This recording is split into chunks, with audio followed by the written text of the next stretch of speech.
Bagyo ka lang, pero ang daming sumasakit ng ngipin at gusto magpaayos ng ngipin. Kaya kami full sked pa rin kahit binabagyo ng mga katuts. Aray mo! Aray mo! Aray mo! Aray ko! So mga katuts, meron tayong patient dito. Sir, taga-san ka pa? Marinduque. Marinduque. Ang layo mo naman. Buti hindi kayo nabutan ng bagyo. Ayan. So mga katuts, grabe talaga yung effort ng ating mga katuts dyan na binibisita talaga tayo. Sunod-sunod na yung pasyente natin na malalayong lugar. Siyempre, hindi ko naman sasabihin lahat ng patient. Doon lang sa mga patient na nag-e-effort talaga na masabi ko sa inyo na grabe.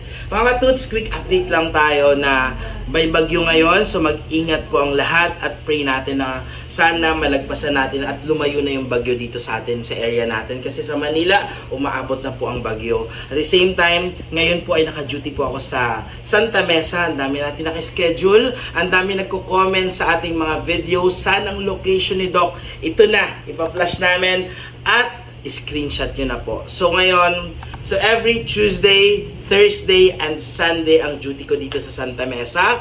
Tagig naman every Wednesday, Friday, and Saturday. So itong clinic sa Santa Mesa ay Monday to Sunday open kasi may dalawa pang dentist, si Doc Ida at si Doc Faye. At doon naman sa Tagig, meron pong dalawang dentist. Ako yung isa at the same time si Doc Clarice. So Monday to Saturday yun open.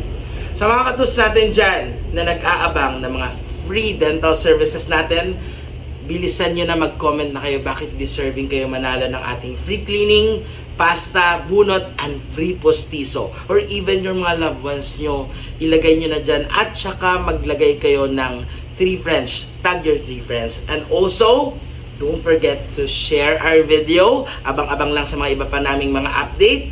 And don't forget to smile!